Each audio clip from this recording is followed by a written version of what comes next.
पंचांग के अनुसार कार्तिक मास के कृष्ण पक्ष की चतुर्थी तिथि को करवा चौथ का व्रत रखा जाता है। इस बार 20 अक्टूबर 2024 को करवा चौथ है।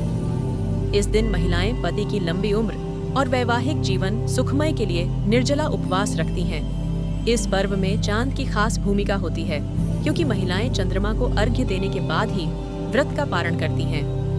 भारत में करवा चौथ के त्योहार को अलग अलग मान्यताओं के साथ मनाया जाता है, जो पर्व की महत्ता को अधिक बढ़ाता है।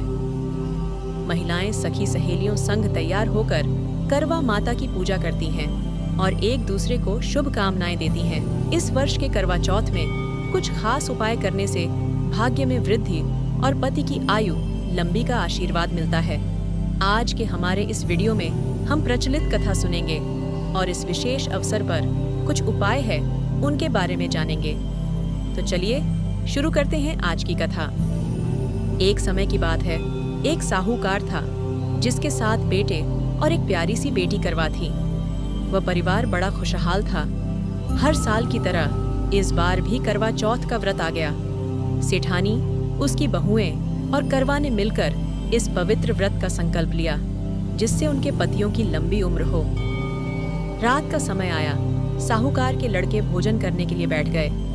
उन्होंने अपनी बहन करवा से कहा कि तुम भी हमारे साथ भोजन करो, लेकिन करवा ने मुस्कुराते हुए कहा, नहीं, आज मेरा व्रत है, मैं चंद्रमा को अर्घ्य देकर ही भोजन करूंगी। उसकी बात सुनकर सबसे छोटे भाई को करवा की हालत पर तरस आया। उसने सोचा कि मेरी बहन इतनी भूखी है और व्रत के कारण वह खाना नहीं खा सकती। इसलिए उसने दूर एक पेड़ के नीचे जाकर एक दीपक जलाया और उसे चलने की ओट में रख दिया, जिससे वह ऐसा लगे जैसे चंद्रमा निकल आया है। करवा ने अपनी भाभियों से कहा, देखो भाभी, चंद्रमा निकल आया है, आप लोग व्रत खोल लें। लेकिन भाभियों ने उसकी बात नहीं मानी।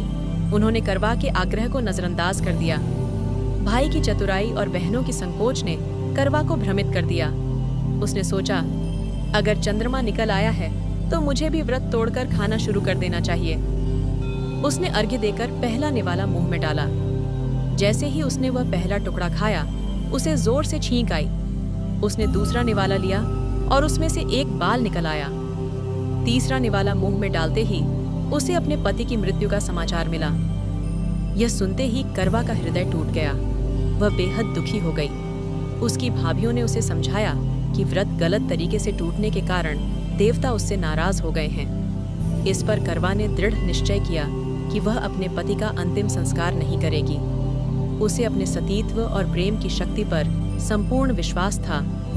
करवा ने 1 वर्ष तक अपने पति के शव के पास बैठकर शोक मनाया। उसने उसके ऊपर उगने वाली घास को इकट्ठा किया और हर चतुर्थी को व्रत किया। अगले वर्ष जब कार्तिक चतुर्थी आई, करवा ने पूरे विधि विधान से करवा चौथ का व्रत किया। उसने सच्चे मन से पूजा की और करवा माता और गणेश जी से अपने पति की पुनर्जीवित होने की प्रार्थना की। उसकी भक्ति और प्रेम और सतीत्व ने देवताओं को प्रसन्न कर दिया। चमत्कार हुआ और उसके पति पुनः जीवित हो गया। करवा की निष्ठा और समर्पण ने साबित कर दिया कि सच्चे प्रेम और विश्वास से हर कठिनाई का सामना किया जा सकता है। तो चलिए देखते हैं करवा चौथ पर कौन से उपाय करने चाहिए। करवा चौथ के दिन ओम श्री गणाधिपतये नमः मंत्र का जाप करते हुए गणेश जी को 5 हल्दी की गांठें चढ़ाएं, फिर उनकी पूजा करें। मान्यता है कि इससे आर्थिक संबंधी समस्याएं समाप्त होकर धन लाभ के योग्य बनते हैं। यदि आपके वैवाहिक जीवन में समस्याएं चल रही हैं, तो आप करवा चौथ पर गौरी पुत्र गजानन को दुर्वा के साथ 21 गुड़ की गोलियां बनाकर अर्पित करें। इससे वैवाहिक जीवन में मधुरता आती है। साथ ही पति पत्नी के रिश्ते भी मजबूत होते हैं। करवा चौथ पर आप किसी शिवालय में जाकर विधि विधान से महादेव की पूजा करें। यदि संभव हो तो रुद्राभिषेक करें। मान्यता है कि जीवन में सुख समृद्धि में वृद्धि होती है। यदि पति पत्नी के बीच मनमुटाव चल रहा है, तो करवा चौथ पर 5 बेसन के लड्डू, 5 पेड़े और 5 केले गाय को खिलाएं। माना जाता है कि इससे पति पत्नी के बीच चल रहे झगड़े समाप्त होने लगते हैं। हम आशा करते हैं आज का हमारा वीडियो आपको अच्छा लगा होगा। ऐसे जानकारी से भरपूर वीडियोस के लिए हमारे चैनल को सब्सक्राइब करें और ज़्यादा से ज़्यादा अपने दोस्तों में शेयर करें।